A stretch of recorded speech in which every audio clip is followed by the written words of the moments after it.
de Guerrero, el estado sumido en una ola imparable de ejecuciones y enfrentamientos armados. En menos de 24 horas estalló la violencia. Fuerzas federales han sido enviadas para contener el terror. El tenebroso infierno al que son condenados los deportados por el presidente Barack Obama. La triste realidad de cientos de latinos y sus sueños destruidos. Pero a veces me deprimo feo. El espeluznante caso de El Gelo, el cantante de narcocorridos que dejó el micrófono y se convirtió en un cruel asesino. Lo buscan por todo México para que pague su crimen. El tributo a Enrique Gratas a un mes de su partida. El último recorrido por los lugares más sagrados. Imágenes nunca vistas y comentarios en la voz del periodista. Me encontraba dentro de un lugar sagrado. En vivo desde Los Ángeles.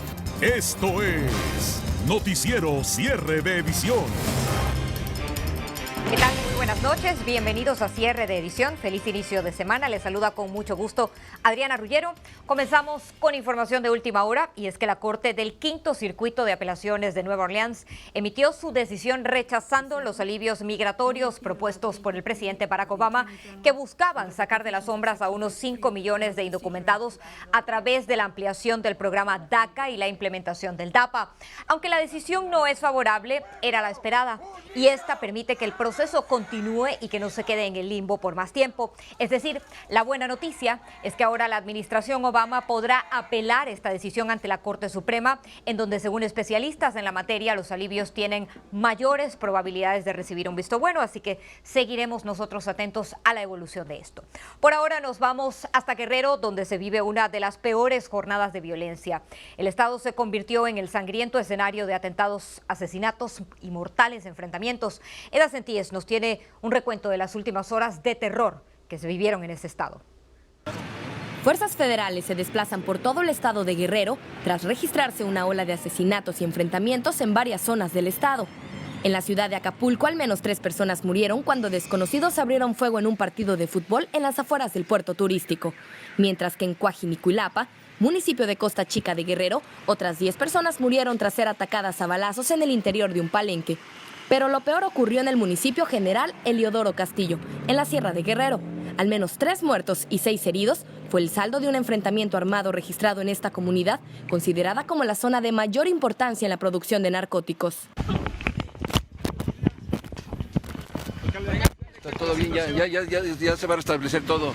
El ejército nos va a apoyar. Sí.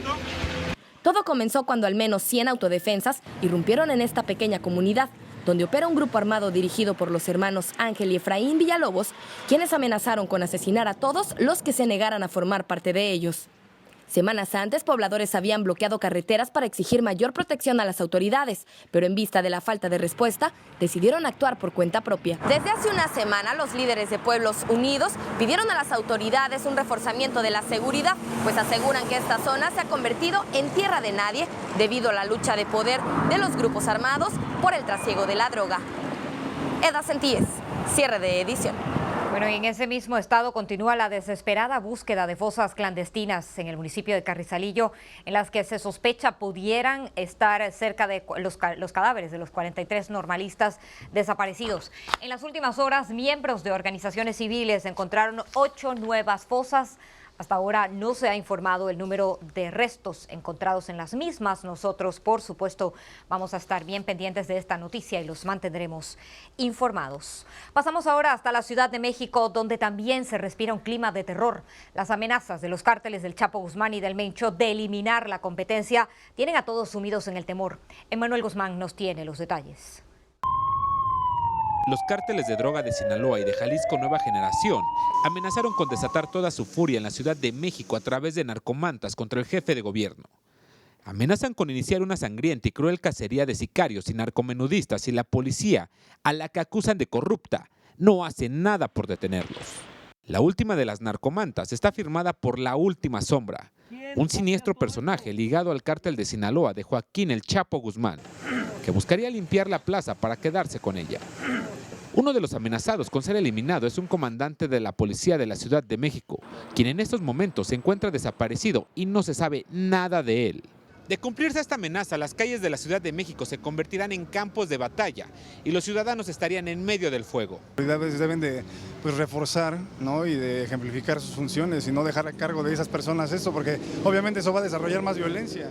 No es la primera vez que los cárteles buscan adueñarse de la joya de la corona, como le llaman a la capital mexicana. Pero esta vez estarían más cerca de lograrlo, por lo que se teme que las próximas semanas serán violentas. Desde la Ciudad de México, Emanuel Guzmán, cierre de edición. Bueno, mientras tanto, en Michoacán, las heridas que ha dejado la guerra entre los grupos criminales será muy difícil de sanar. A pesar de la presencia de cientos de fuerzas federales, continúan las masacres. Vamos a pasar con Eliseo Caballero, quien nos tiene un informe completo desde allá. Eliseo, buenas noches. ¿Qué tal, Adriana? Buenas noches. Pues sí, efectivamente, la delincuencia continúa cobrando vidas entre los michoacanos a pesar de la presencia de las fuerzas federales. Las heridas abiertas por la lucha entre delincuentes en Michoacán tardarán mucho en cerrarse, como veremos a continuación. En una clara muestra de que siguen las venganzas entre rivales en Michoacán, en las últimas 48 horas murieron ejecutados 3 hombres en la Tierra Caliente y costa del estado. El otro asesinato se cometió contra un habitante de Apatzingán, al que sus asesinos fueron a seguir hasta el puerto de Lázaro Cárdenas. Felipe Villalobos Valencia, de 37 años, comía tranquilamente con su esposa y sus hijos en un restaurante del puerto cuando entraron 2 sicarios que le vaciaron la carga de sus pistolas y lo asesinaron a sangre fría. Todo esto ocurrió pocas horas antes de que el secretario de Gobernación, Miguel Ángel Osorio Chong, llegara a Michoacán para firmar el convenio de mando único con el que la Gendarmería, Policía Federal y Estatal serán un solo cuerpo contra los delincuentes en Michoacán. La evidencia indica que el modelo actual que rige las tareas de seguridad pública ha sido rebasado y que varios municipios del país no tienen las capacidades para enfrentar a la delincuencia. Y bueno, Adriana, ante esto, el deseo del gobernador Silvano Aureoles de convertir a Morelia, Uruapan y Lázaro Cárdenas como las ciudades más seguras de Michoacán aún se ve distante, sobre todo por las recientes ejecuciones. Sin embargo, toda la confianza está puesta en la presencia de las fuerzas federales. Por lo pronto, regreso contigo al estudio. Gracias, Eliseo. Muy buenas noches. Bueno, y las fuerzas federales se están acercando al Mencho. Otro de sus más cercanos fue arrestado. Se trata en esta oportunidad de Martín Navarro Escutia, alias El Cebollón, líder del cártel Jalisco Nueva Generación en Guanajuato. Las fuerzas federales lograron arrestarlo tras un intenso operativo en los municipios de Corregidora en Querétaro. Bueno, y autoridades de Argentina descartaron que el Chapo Guzmán se encuentre en ese país o en Chile, como se creía. Las sospechas comenzaron cuando se interceptó una llamada que luego fue rastreada en la frontera entre ambos países. Miles de elementos de la Gendarmería Argentina y los Carabineros de Chile rastrearon durante el fin de semana la frontera entre ambos países, pero tras verificar la información, se descartó que se trate de Joaquín Guzmán Loera. En Honduras, una familia disfrutaba de un momento de comunión cuando la muerte los visitó. Edith Copland nos informa sobre la horrenda masacre que sembró el miedo en San Pedro Sula. La sangre volvió a correr por las calles de la Lima Cortés en Honduras. Una familia se encontraba cenando en su casa cuando llegaron 7 individuos fuertemente armados y abrieron fuego contra todos. Mataron a 4 personas. Una mujer resultó herida y se debate entre la vida y la muerte en un hospital. De momento conocemos que de un vehículo tipo camioneta se bajan 4 individuos. Ingresan a esta vivienda donde estaban departiendo. Las autoridades policiales no tienen pista de los asesinos porque llegaron a la casa con sus rostros cubiertos con pasamontañas. Cometieron el crimen rápidamente y se fugaron sin dejar pista alguna. Las 4 víctimas se encuentran en la morgue. Sus familiares se encuentran aterrados por tanta violencia que hay en el país, por lo que piden a las autoridades frenar esta ola delictiva en Honduras. Los comandos armados ya no matan únicamente al que tiene cuenta pendiente con ellos, eliminan a todos los que se encuentran con su víctima a la hora de su ejecución para no dejar testigos. En Tegucigalpa, Honduras, Edith Copland, cierre de edición. Momento de hacer una primera pausa, pero no se aparten, aún tenemos mucho más aquí en Cierre de Edición. Al regresar, buenas noticias para padres inmigrantes que dejaron sus hijos en sus países de origen. En los próximos días comenzarán a llegar los primeros niños refugiados. Y más adelante, el infierno que viven los deportados en Tijuana. la pesadilla a la que son arrojados por las políticas migratorias de Estados Unidos. Y también imágenes nunca vistas del viaje a Tierra Santa de Enrique Gratas, su histórico y último legado periodístico al regresar.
Bueno, y para evitar otra crisis humanitaria, el gobierno de Estados Unidos está buscando traer legalmente a los menores de Centroamérica.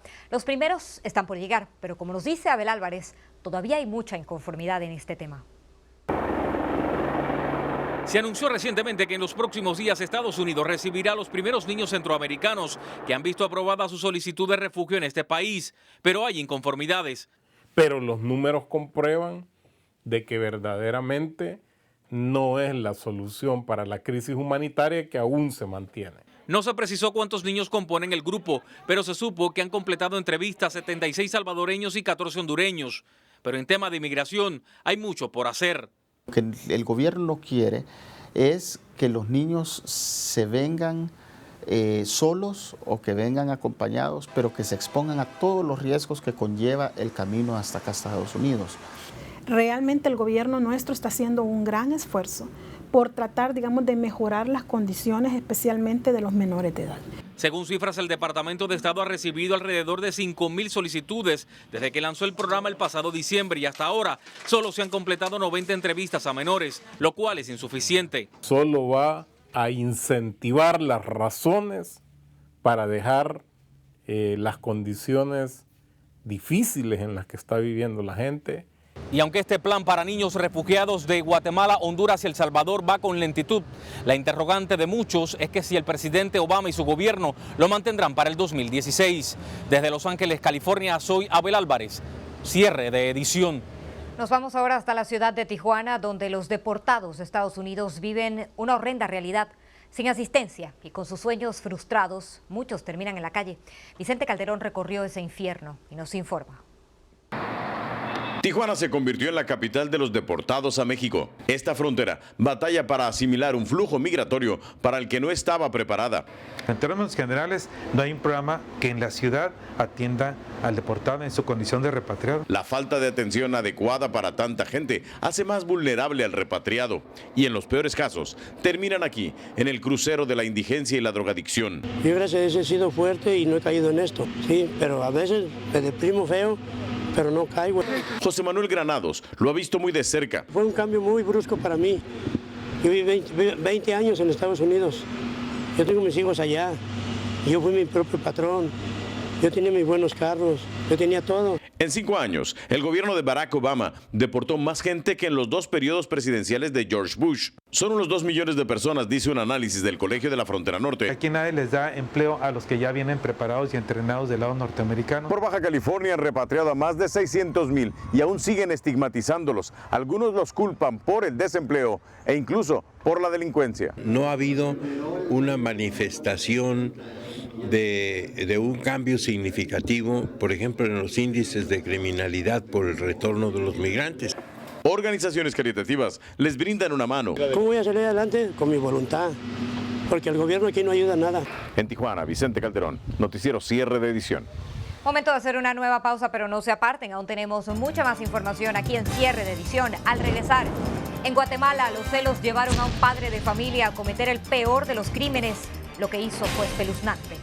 Además, la tragedia que tiene a Brasil llorando, la intensa búsqueda de sobrevivientes de una de las peores catástrofes. Y más adelante, Enrique Gratas en su última cobertura mundial, un recorrido por la Tierra Santa visitando los lugares sagrados. Esta es una historia verdaderamente amarga. El retorno de una inmigrante guatemalteca a Estados Unidos provocó los celos de su esposo. Como no se pudo vengar de ella, la emprendió en contra de sus hijos. Jenny Guerra nos dice que lo que cometió fue un despiadado crimen. Ese es el cuerpecito de la pequeña de 3 años que degolló su padre en un arranque de despecho porque su mujer lo abandonó al regresarse a los Estados Unidos después de estar en Guatemala por 2 años. Porque se fue mi esposa y ya después no aguanto estar solo y porque ella que quiere llevárselos para los estados y yo no quiero que lleve a mis hijos. La otra pequeña de 9 años se debate entre la vida y la muerte en un hospital y los otros 3 pequeños lograron escapar de la furia de su padre porque se escondieron. Y él dijo, lo siento, mamita, y después lo mató con el cuchillo por acá. Mi papá quiso matar a mi hermana Heidi más grande y después lo cortó un poco. El padre asesino intentó escapar, pero fue atropellado por un automóvil, lo que le permitió a las autoridades capturarlo. Lo que pasa, como se fue la esposa de él, supuestamente huyó con otro hombre y entonces fue por eso que él entró en ese shock nervioso. El desalmado asesino está bajo custodia en un hospital. La pequeña de 3 años será sepultada y los otros 3 niños sobrevivientes esperan que su madre regrese de los Estados Unidos para que se los lleve. En Guatemala, Jenny Guerra, Cierre de Edición. Es inevitable sentir indignación al ver esta clase de historias. Pero bueno, mientras esto ocurre, esta tarde continuaba la desesperación en el estado brasileño de Minas Gerais. Decenas de socorristas recorrían palmo a palmo el poblado de Bento Rodríguez, que fue sepultado bajo toneladas de lodo tóxico, dejando 17 personas muertas, 50 heridas y decenas de desaparecidos. Los bomberos, por su parte, aseguran que no existe ninguna posibilidad de sobrevivir bajo este material. Bueno, y aquí en Estados Unidos fue aterrador lo que ocurrió en la ciudad de Meridian, en Mississippi. Varias personas disfrutaban de una comida en un restaurante de comida rápida cuando la tierra tembló y luego se abrió un gran agujero que se tragó sus autos. Al menos 15 vehículos terminaron dentro del socavón de más de 15 metros de ancho. Por suerte, nadie se encontraba dentro de los mismos al momento de ocurrir esta desgracia. Increíble las imágenes.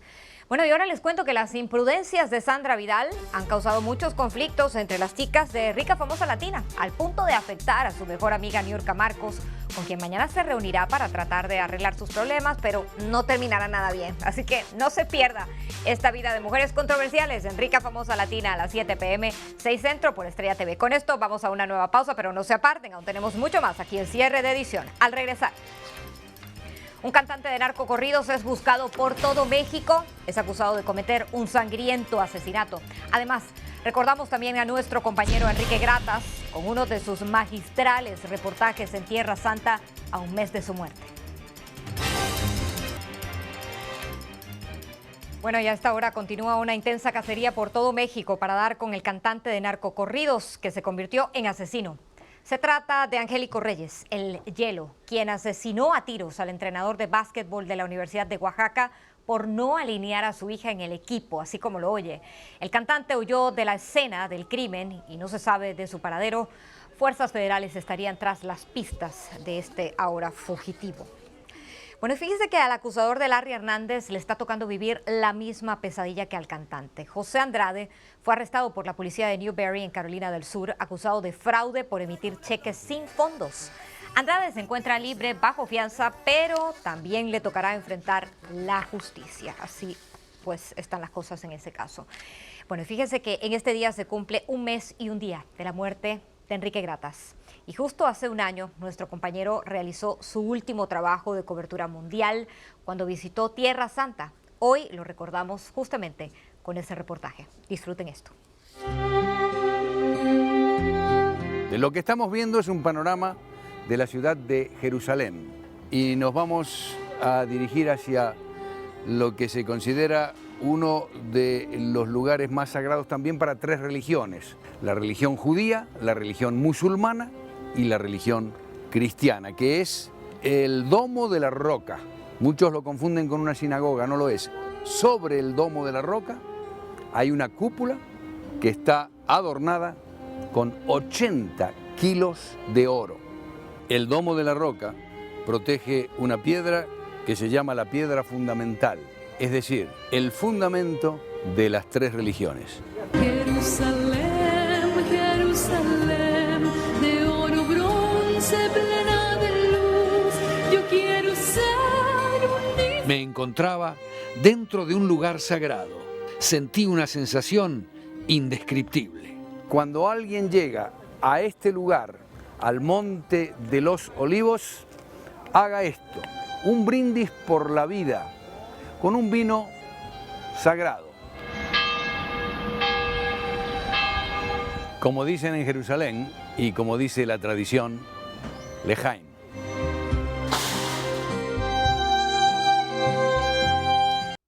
Ese era Enrique, siempre yendo más allá en cada una de las historias que les tocaba trabajar.